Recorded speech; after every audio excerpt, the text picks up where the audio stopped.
বড়সকলৰ যিটো বাথৌ ধৰ্ম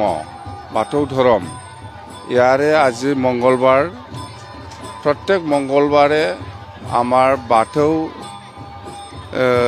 শিবিয়াৰী বাথৌ যিসকলে বাথৌ ধৰ্মটো আগৰ পৰাই মানি পেলাই চলি আহিছে সেইটো আজিৰ দিনত বাথৌ পূজা কৰে প্ৰত্যেক মঙ্গলবাৰে।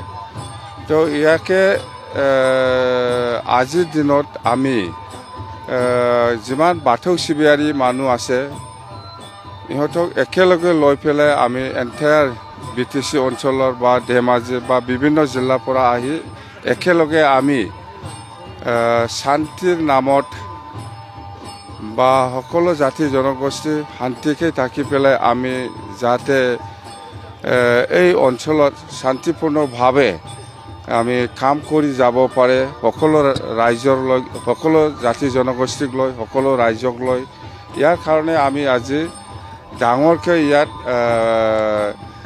গোটেই বাথৌ শিবিয়াৰীসকলক লৈ পেলাই এটা খেৰাই পূজা কৰিছে।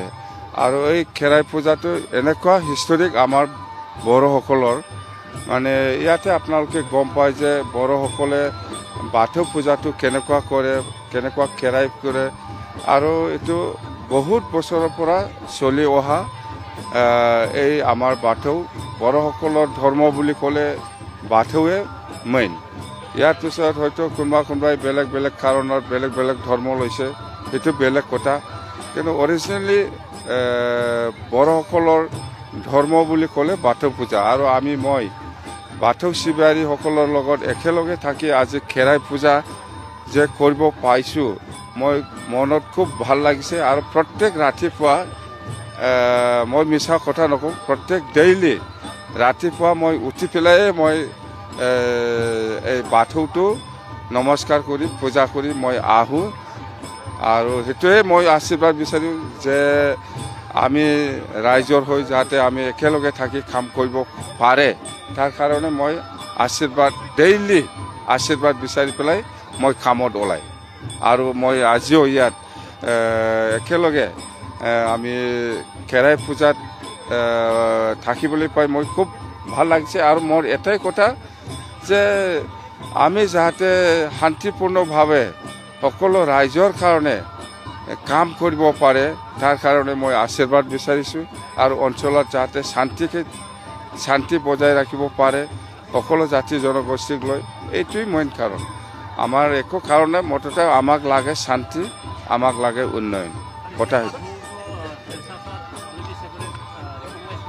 হয়। সেইটো যেতিয়া নেকি সৰ্বানন্দ ডাঙৰীয়া অসমৰ মুখ্যমন্ত্ৰী আছিলে এই সময়তে আমি BTC পৰা আমি ৰিকমেণ্ড কৰিছোঁ। আৰু ষ্টেট গভৰ্ণমেণ্টৰ আমাৰ মন্ত্ৰীসকল আছিল, চৰণ বড়ো ডাঙৰীয়া আছিল বা আমাৰ মন্ত্ৰী MLA সকল যেনিবা মন্ত্ৰী প্ৰমীলা বাইদেউ আছিল, চন্দন ব্ৰহ্ম আছিল, ৰিহন দৈমাৰী আছিল। এই সময়তে আমি এই বাথৌ যিটো মঙ্গলবাৰৰ দিনত পূজা কৰে সেইটো চেণ্ট্ৰেলি বাথৌটো বড়োসকলৰ এটা ধৰ্ম সেইটো ৰিকগনাইজ দিব লাগে বুলি আমি এটা বাথৌ চান বুলি আমি বড়োসকলে এই ধৰ্মটো ৰিকগনাইজ পাইছে। বাথৌ চান বুলি এটা আছে মঙ্গলবাৰ দিনা, সেইটো আমাৰ দিনতে আমি ৰিকগনাইজ কৰিছিলোঁ। আৰু গভৰ্ণমেণ্ট অফ ইণ্ডিয়াৰ লগত আলোচনা কৰি সেইটো আমি ছাকচেছ কৰিব পাৰিছোঁ। মুঠতে বাথৌ ধৰ্মটো এটা ৱৰ্ল্ডত বা ইণ্ডিয়াত বা অসমত চবেই জানে এতিয়া বড়োসকলৰ মেইন ধৰ্মটো বাথৌ।